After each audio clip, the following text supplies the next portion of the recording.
Manila Broadcasting Company.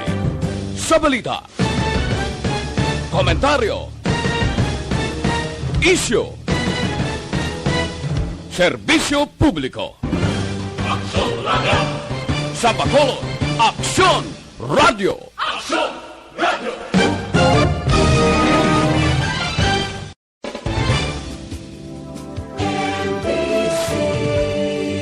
Manila Broadcasting Company. Sa balita, komentaryo, isyu, serbisyo publiko. Aksyon Radio! Sa Bacolod, Aksyon Radio! Aksyon Radio!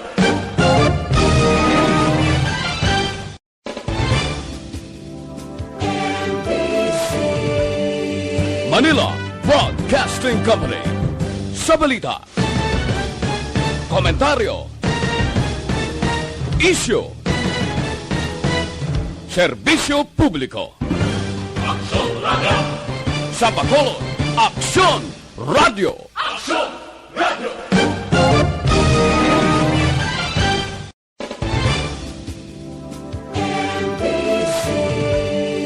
Manila Broadcasting Company. Sa balita, komentaryo, isyu, serbisyo publiko. Aksyon Radio! Sa Bacolod, Aksyon Radio! Aksyon Radio!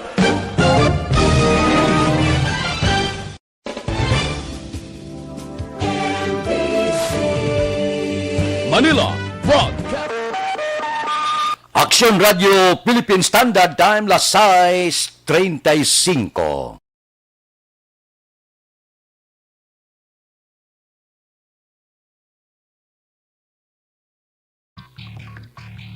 Actual Reports, second portion. Di kalidad, kag madalong nga mga analisis sa pinakainit na balita sa bilog na probinsya kag nasyon. Actual Reports, second portion. Patas kag balanse na komentaryo sa mga issues kag mga balita nga nag-aapekto sa mga pumuluyo sa adlaw-adlaw nga tanan. Action Reports, second portion. Upod sa veterano kag respetado nga komentarista, Aksyon Fred Salanga. Karon nga adlaw Sabado pitsa 15 na bulan sang Mayo, tuig 2021. Anano ang mga balita kag isyu nga atong talakayon para karon nga adlaw. Ini nga mga balita kag isyu idulong sa aton sang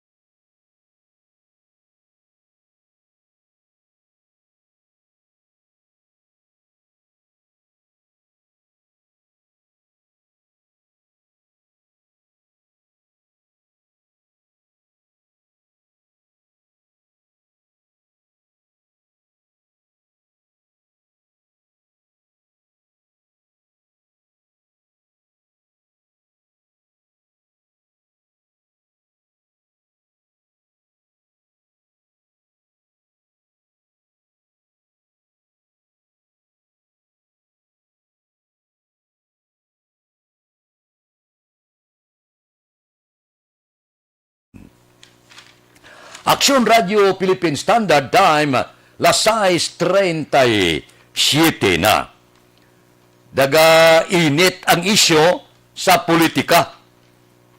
Ang survey sang Aksyon Radio ginaklaro ginaton. Basi ma-misinterpretar ninyo. Ang Aksyon Radio ga respeto. Ang tanan-tanan may ara personal choice. May ara sa iyang adaan nga kandidato nga ara sa pinsarya. Katulad ninyo, pareho sa amon may ari man kami. Nga kandidato ya, nga posible, ibutang manamon sa baluta pag-abot sa eleksyon. Pero, inatanan siya na silingko, ang tagsa-tagsa, may iya sini nga ginhoptan sa pinsarya kung sinong iya kandidato, ginarespeto ina sa Aksyon Radio. Katulad sang pagrespeto namon sa inyo ya luyag nga kandidato. Ehemplo, Bacolod. Kung makibing ka, ginarespeto namon ina. Kung makialbi ka, ginarespeto manamon ina.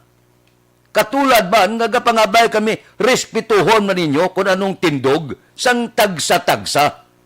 Kung kami gapungko dire sa radyo, wala nagakaulugan nga hindi kami tao, gabuto man kami, may ara man kami luyag gabutohon. Pero, pahigad tayo na.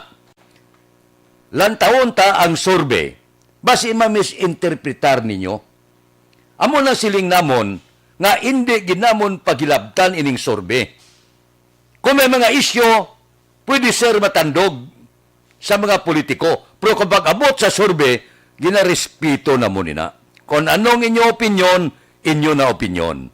Sa nasiling na, wala na inigin bakal, wala sang politiko nga nagbakal, wala institusyon, wala organisasyon nga nagpundo sa ni Aksyon Radio. Kami, kagang istasyon na nagpundo sini. So, ginarespeto na mo nini. Quintas Claras niya. Isa pa, wala pa man nag-survey ang Aksyon Radio nga nagsiling sinong butuhon ninyo. Ang una nga survey pa lang yan, pamangkot ka simple gid lang. Sino ang luyag mo maglagan? Kongresista. Sino luyag mo maglagan? Mayor. Imo na ya. Ambot silingon, wala kabiga siling nga, sinong butuhon nyo? Pag-abot sa tuig 2022. Wala pa kami mag-abot na. Ang amo niya, nagasiling kami, sino ang luyag mo nga butuhon? Congressman, mayor ka man, vice mayor ka man, konsihal ka man. Dira lang anay kami asta. So kung ano yung naluyagan nyo, nga ihambal ka, kung sinong luyag nyo, ihambal nyo. Kaya wala man kami gasiling na nga, ariho, ang mga ngalan, piliin nyo. Kami, yaga pamangkot, kamo yung mabutang ngalan, kung sinong luyag nyo. Amo lang ang luyag namon klaroon. Hindi kita magpersonalay.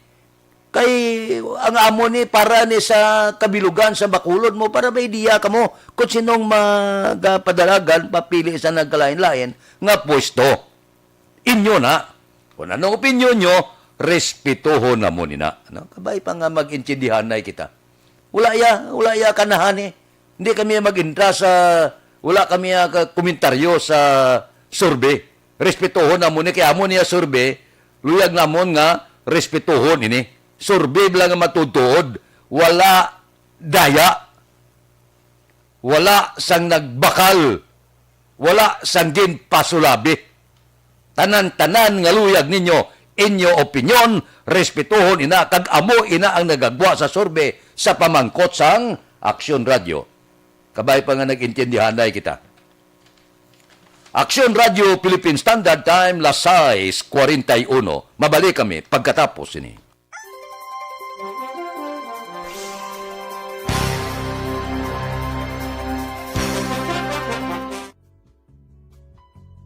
Hindi pa rin natatapos ang laban natin sa COVID-19. At sa labang ito, isa sa pinakamahalagang armas natin ang tamang impormasyon. Importanteng maalam tayo kung paano ba natin mababawasan ang tsansang mahawaan tayo ng COVID-19.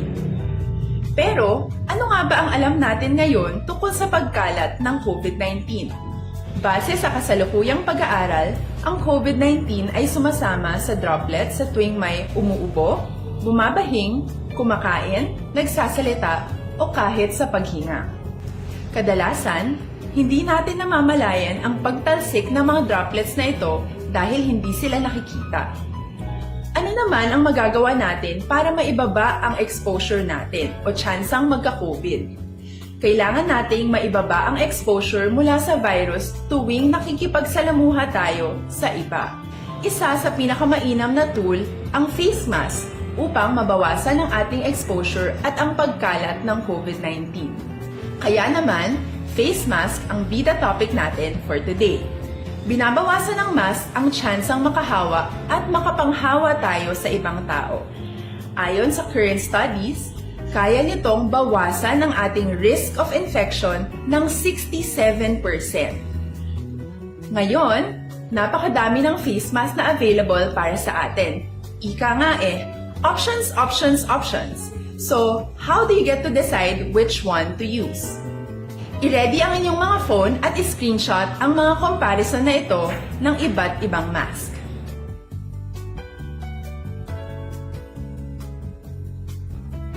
Ngayon, alam na natin na maaari tayong gumamit ng cloth mask. Alalahanin po na hindi pwedeng i-side A at side B ang cloth mask. Labhan ito araw-araw gamit ang maligamgam na tubig, detergent at bleach. Para naman po sa mga medical or surgical mask, tandaan na hindi ito maaaring i-recycle. Itapon na ito pag madumi na, basa na o gamit na. Samantala, ilaan naman po natin ang mga N95 mask para sa ating mga healthcare workers na patuloy na nakikipaglaban sa COVID-19. Huwag din po natin kalimutan na hindi natin nirerekomenda ang paggamit ng N95 respirators with valve. Habang kaya nitong protektahan ka sa virus, hindi naman ito mapoprotektahan ang mga tao sa paligid mo, lalo na kung may sakit ka. Of course, face masks are not enough to protect us. It should still be coupled with other preventive measures. According to studies, kung magsuot ka lang ng mask at didistansya ng at least 1 metrong layo sa iba, mababawasan na agad ang tsansa mong makahawak at mahawaan, kaya ituloy lang natin ang pagprotekta sa ating mga frontliners at komunidad sa pamamagitan ng pagiging bida. B. Bawal walang mask. I. Isanitize ang mga kamay at iwas hawak sa mga bagay. D. Dumistansya ng hindi bababa sa 1 metro. Aksyon Radio Philippine Standard Time, las 6:45 na ang masunod nga isyo, idulong sa ato.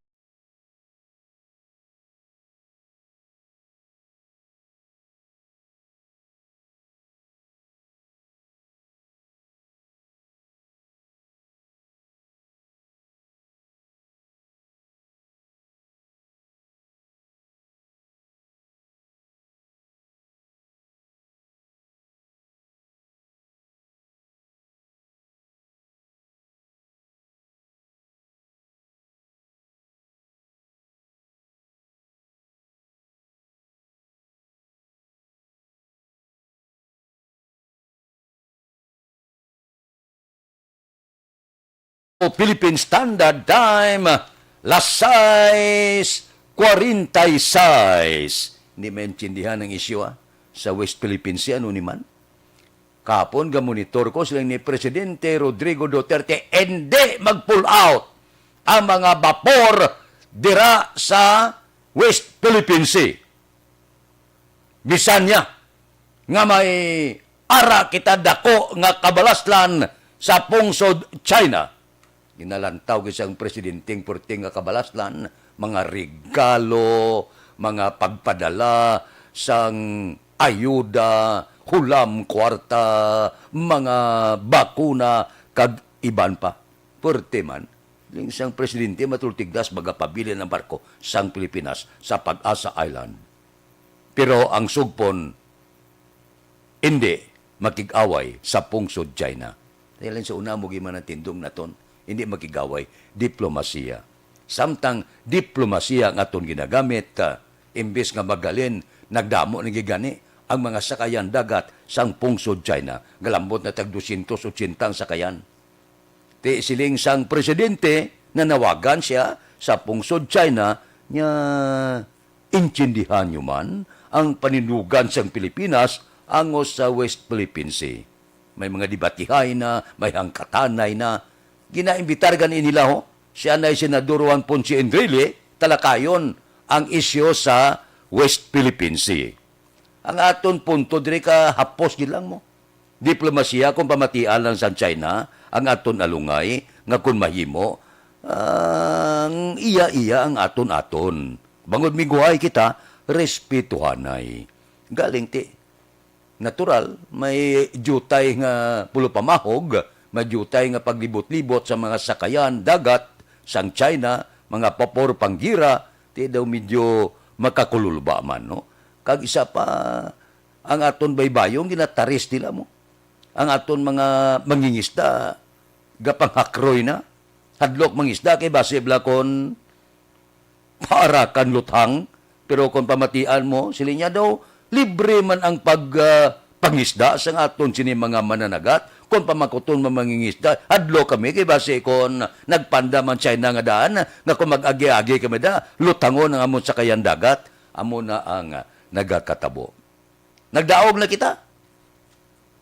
Gintalakay na niya sa iban nga kapungsuran. Daog, gasiling na nga, ina nga partiin nyo na. Tigaling wala ta mahimo. Sige, yapon lang biyong sa China. Kung sa bagay, ang China, bangod gamo sini, kaya di damo taong China mo. Gagutok na sila. So, kinahanglan, magkuha gid sila sa dako nga mga lugar para sa palangabuyan sa ila pumuluyo. Kaya kung ang panagat kulang sa pagkaon sa pungsod China, mo na nga mapilitan sila, bisan paano, nga ato na gid, dawluyag panlaagawon, bangod kulang sila sa pagkaon sa kadamo sang tao. Manggaran siya nga pungsod, pero kinanglan niya sa guron ang diha makadamo nga mga soldado sang pungsod China. So magapabilin kita nga ayo, magapabilin kita diplomasiya kung sanong pamatian sa China, hulaton ta. Kung ano ang ila mangin desisyon. Nga hindi lang maglabot la. Ako ya upod man ko kay Presidente Rodrigo Duterte nga pangabayon diplomasiya, hindi lang gira. Kay kung gira, ti kaluluoy di kita. Sige lang, ayo-ayo lang kita. Base pa malang magbagong pinsar sang China kag respetuhon niya man ang aton sini mga protesta, diplomasiya. Wala man taga pamirsa, hadlok mata mo. Ang aton diplomasiya, ti kabay pa nga bisan paano pamatian man na sang pungsod China. Kung ginakabig kita, ngabiyan. Action Radio Philippine Standard Time, Lasay, 50. Mabalik kami pagkatapos ini.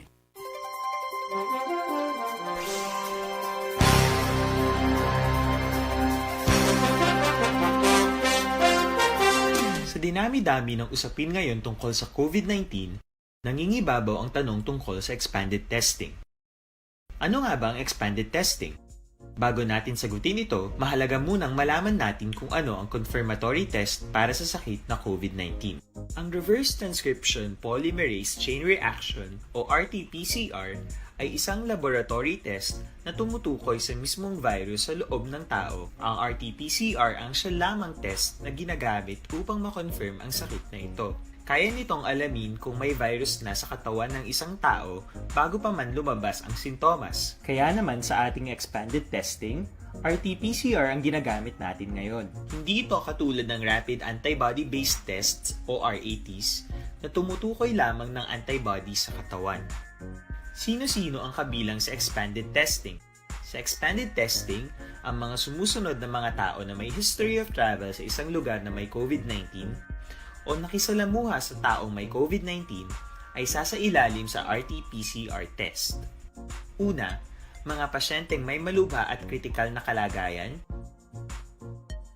Ikalawa, mga pasyenteng may edad 60 pataas, pasyenteng mayroong ibang sakit, o mga pasyenteng may maselang pagbubuntis. Ikatlo, mga pasyenteng may bahagyang sintomas. At ikaapat, iba pa nating kababayan at mga healthcare workers na walang sintomas ngunit may travel history o contact. Mayroon na tayong mga laboratorio na kayang gumawa ng RT-PCR sa Luzon, Visayas at Mindanao. Sa kasalukuyan, layunin ng ating gobyerno na tumaas pa ang health system capacity ng bansa upang matest sina lolo, lola, kuya at ate na pasok sa populasyong kailangan ng testing. Ginagawa natin ito upang mabigyan ng tama at agarang atensyong medikal ang mga pasyente at para matukoy ang iba pang tao na nakasalamuha nila. Mahalaga ang pagpapatest sa paglaban sa pandemya, pero mas mahalaga kung mapapanatili ang kalusugan ng ating katawan. Mas mainam kung lalabanan natin to ng sama-sama. Ika nga, prevention is better than cure. Mag-exercise, kumain ng tama, practice cough etiquette, sundin ang 1 meter rule sa physical distancing, maghugas ng kamay, at higit sa lahat, kung maaari ay magstay at home. Samahan kami sa susunod na video para malaman ang kaibahan ng RT-PCR sa RATs.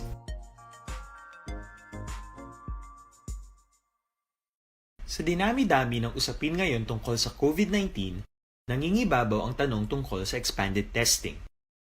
Ano nga ba ang expanded testing? Bago natin sagutin ito, mahalaga munang malaman natin kung ano ang confirmatory test para sa sakit na COVID-19. Ang Reverse Transcription Polymerase Chain Reaction o RT-PCR ay isang laboratory test na tumutukoy sa mismong virus sa loob ng tao. Ang RT-PCR ang siya lamang test na ginagamit upang makonfirm ang sakit na ito. Kaya nitong alamin kung may virus na sa katawan ng isang tao bago pa man lumabas ang sintomas. Kaya naman sa ating expanded testing, RT-PCR ang ginagamit natin ngayon. Hindi ito katulad ng rapid antibody-based tests o RATs na tumutukoy lamang ng antibody. Ay 54 na masunod nga isyo idul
Aksyon Radio Philippine Standard Time, las 6:55. Perting arangkada na maarangkagid si Trillanes. Sila niya kon maglagan gobernador si Lini Robredo, maglagan ko presidente. Galing silang kapon ni Lini niya, hindi Wala pa kuya kambal nga madlagan ko gobernador May opsyon pa kuya Berto sa pagka-presidente ba? No? May gana man si Lini, maglagan presidente. Perting balbal ni Antonio Trillanes sa kay Presidente Rodrigo Duterte. Sila niya man si Duterte nga amo ni siya naguba sang aton institusyon, amo ini siya nagbankrupt sang aton ekonomiya, amo ini siya nagpalala sa kaimulon kag korupsyon, amo ini siya nagsurrender sang aton kaugalingon nga baybayon sa West Philippine Sea, kag amo ini siya nagapromote sang tawag incompetence ka public service, niyang lala sa tanan, amo ini siya ang nagabaton sa pagpamatay sa aton mga Pinoy, immorality, kag iban pa. Grabe nga balbal ni Trillanes.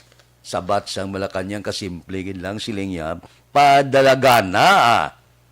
Kung gusto niya madlagan presidente, pagustuhe, padalaga na siya. Lantaon ta kon ano ang gwa pagkatapos magpapili sa presidente. Tambot silingon sang Malacanang, niya papili ka para may balaan mo kung anong matabo sa imo sini kandidatura. Daw kahikay gid sang Malacanang kay Trillanes. Porte no, ang politika mainit.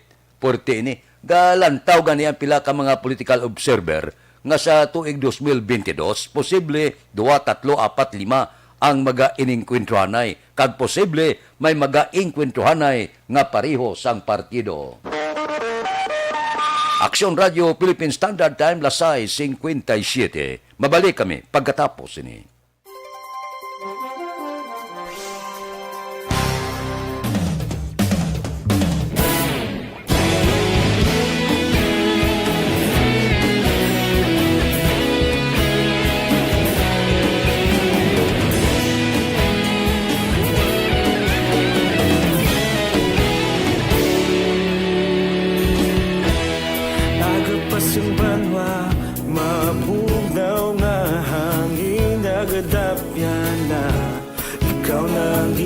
Pamati ang namon ginasandigan, tingog sang probinsya kamatuuran ginapalap na. Minsay nga may dala paglaom kag kasanan. Tinuig na nagligan, ikaw gihapon ang ako nga istasyon. Sa pagbudlak sang adlaw, sa pagtuhaw sang biton, mga balita nga dala inspirasyon. Aksyon radyo, bakolod man sa gihapon. Padayon aksyon radyo, bakolod saludo sa imo. Padayon aksyon radyo, salamat sa pagserbisyo. Patas kag balanse, matuod nga mensahe, wala sang ginagampingan. Padayon aksyon radyo.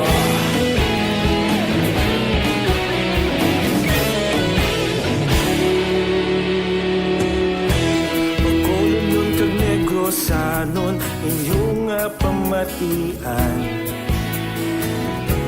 Stasyon nga nagapalaplag sang kamatuuran. Mabakod nga prinsipyo, reporter handa sa serbisyo. Kahapon, karon kag sa gihapon, kita magapadayon. Tinuig na nagligan, ikaw gihapon ang ako nga istasyon. Sa pagbutlak sang adlaw, sa pagtuhaw sang bituon, mga balita na may dala inspirasyon. Aksyon radyo, bakolon man sa gihapon. Padayon aksyon radyo, bakolon saludo sa imo. Padayon aksyon radyo, salamat sa pagserbisyo. Patas kag balanse, matuod nga mensahe, wala sang ginadampigan. Padayon aksyon radyo. Una sa balita, una sa aksyon, sa Bacolod.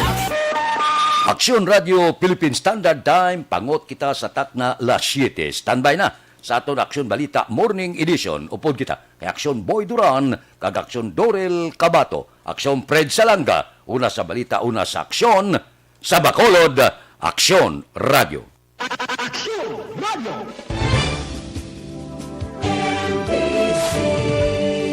Manila Broadcasting Company. Sa balita, komentaryo, isyu, serbisyo publiko.